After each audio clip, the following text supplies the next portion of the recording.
Hi అండి, welcome to గంజి honey 123 channel.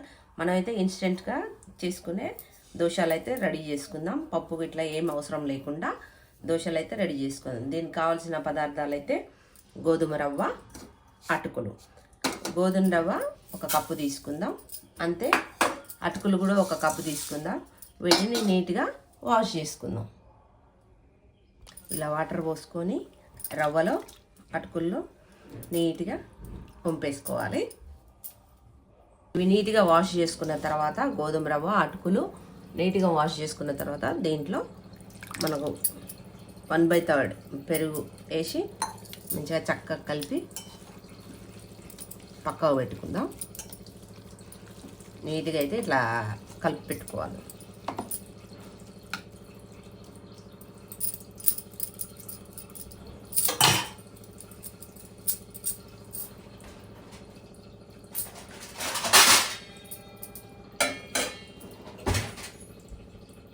దీన్ని ఇలా ఒక 1/2 అవర్ బాగా చక్కగా నాననివ్వాలి. నాననిచ్చిన తర్వాత చూడండి కన్సిస్టెంట్ ఎలా వచ్చిందో, కొంచెం బొంగురు బొంగురు వచ్చిందనమాట. దీన్ని ఏం చేసుకోవాలి, మంచిగా మనం మిక్సీ జార్లో వేసుకొని దోశ బ్యాటర్ ఎలా అయితే చేసుకుంటామో అట్లా చేసుకుందాం.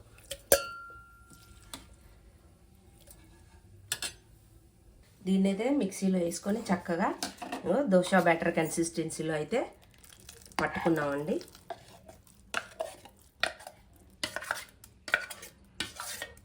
మనం దోశ వేసుకునే దాన్ని బట్టి కొంచెం వాటర్ కలుపుకోవాలంటే కలుపుకోవచ్చు. మనం దోశ బ్యాటర్ అయితే ఎట్లా కలుపుకుంటామో సేమ్ అదే విధంగా కలుపుకొని దీంట్లో కొంచెం సాల్ట్,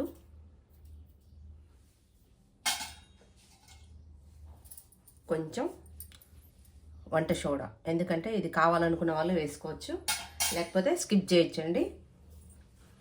దీన్ని చక్కగా కలుపుకోవాలి. మనకు దోశ బ్యాటర్ అనేది ఈ విధంగా ఉంటుంది అనమాట. చక్కగా వస్తుంది చూడండి. మీకు దోశ కూడా వేసి చూపిస్తాను అనమాట. ఇన్స్టెంట్స్గా తయారయ్యే దోశ పిండి, పప్పులు గిప్పులు ఏం నానవేయకుండా ఓన్లీ గోధుమ రవ్వ, అటుకులు, పెరుగు, ఈ మూడే అనమాట. ఇది ఎందుకు చూపిస్తున్నానంటే దీని రీజన్ కూడా ఒకటి ఉంది. దీనికి షుగర్ ఉన్న వాళ్ళకు కూడా చాలా యూజ్ అవుతుంది. గోధుమ రవ్వతో మనం చాలా షుగర్ తగ్గి ఉండడం కోసం అని చెప్పేసి డైలీ ఉప్మా చేసుకొని తింటాం. ఉప్మా చేసుకొని తినాలంటే రోజు తినాలన్నా ఎవరికైనా విసుగు అనిపిస్తుంది. ఇట్లా కొత్తగా ట్రై చేయొచ్చు. దోశ అయితే వేసుకుందాం. పిండితో అయితే దోశలు వేసుకుందాం. స్టవ్ ముట్టించి ప్యాన్ పెట్టేసుకుందాం. ఆయిల్ కావాలన్న వాళ్ళు వేసుకోవచ్చు, లేదన్న వాళ్ళు మాత్రం వదిలేయండి. లైట్గా అట్లా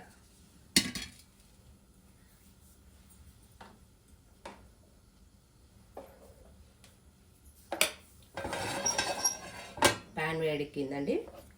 వేడెక్కిన తర్వాత మంచిగా దోశ బ్యాటర్ ఎట్లా కలుపుకుంటామో సేమ్ అంతే కలుపుకోండి, ఏం తేడా ఉండదు. చూడండి, కొంచెం ఫస్ట్ అయితే కొంచెం మందంగా పోసుకోండి, బాగుంటుంది. ఎందుకంటే లెక్క స్మూత్గా వస్తుంది అనమాట. సేమ్ మన దోశలు ఎలాగో అలాగే, కాకపోతే ప్యాన్ అనేది కొంచెం ఓవర్ హీట్ కాకుండా చూసుకోండి. ఓవర్ హీట్ అయిందనుకోండి, ఇక చూడండి ఇప్పుడు నేను పిండి గరిటతో తిప్పేటప్పుడు ఎట్లా వస్తుంది, అట్లా వస్తుంది అనమాట. అట్లా రాకుండా ఉండడం కోసం అని చెప్పేసి ఓవర్ హీట్ కాకుండా చూసుకోండి. దోశ వేసిన తర్వాత లైట్గా ఇట్లా వేసి వేయనట్టు ఆయిల్ వేసుకోండి.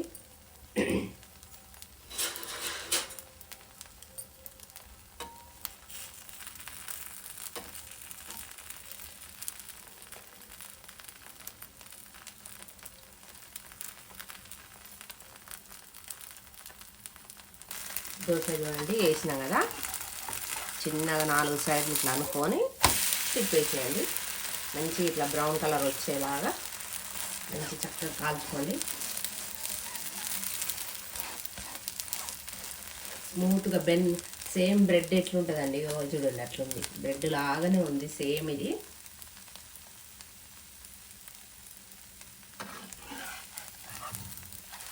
మేమైతే దీనికి చట్నీ యూజ్ చేయమండి. మ్యాక్సిమం దోశలకి కర్రీసే యూజ్ చేస్తాం. పప్పు కానీ, దొండకాయ కానీ, బీరకాయ కానీ, సొరకాయ కానీ, చిక్కుడుకాయ అలాంటివి కర్రీస్ అయినా అడ్జస్ట్ అయితే తింటాం. మేము ప్రతిసారి చట్నీ చేసుకోవాలని ఏం లేదు. రోజు పిల్లలైతే అట్లా చట్నీ కావాలంటారు, కానీ పెద్దవాళ్ళం మనం కదా. చక్కగా దోశలు అయితే సూపర్గా వస్తున్నాయి ఫ్రెండ్స్. మీరు కూడా ఒకసారి అయితే ట్రై చేయండి, తినే టేస్ట్ ఎట్లుందో చెప్తా. ఓకేనా? చూడండి, ఇంకో దోశ వేసి మనం ట్రై చేద్దాం. చూడండి, ఫస్ట్ దోశ కన్నా సెకండ్ది చాలా బాగా వచ్చింది. చూడండి, నీట్గా ఎంతో చెప్పు వేస్తారు చూసారా, అట్లా వస్తుంది అనమాట, అంత పర్ఫెక్ట్గా. మనం ఇప్పుడు స్టవ్ మీద అయితే దోశ వేసినాం కదా, వేసిన దోశనైతే తిందాం ఎట్లుందో టేస్ట్. నేనైతే చిక్కుడుకాయ, గోకరకాయ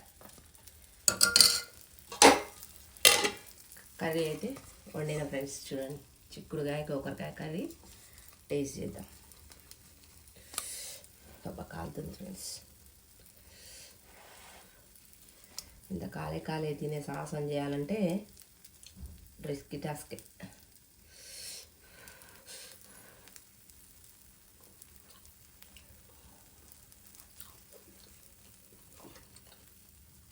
టేస్ట్ మాత్రం సూపర్ ఉంది ఫ్రెండ్స్, కాకపోతే బాగా కాలుతుంది. ఓకేనా? ఈ వీడియో కనుక మీకు నచ్చినట్లయితే లైక్ చేయండి, షేర్ చేయండి, సబ్స్క్రైబ్ చేసుకోండి. బాయ్. మరి ఇలాంటి ఇంకెన్ని ముచ్చట్ల కోసం మన గంజి హనీ 123 ఛానల్ అయితే లైక్ చేయండి. బాయ్.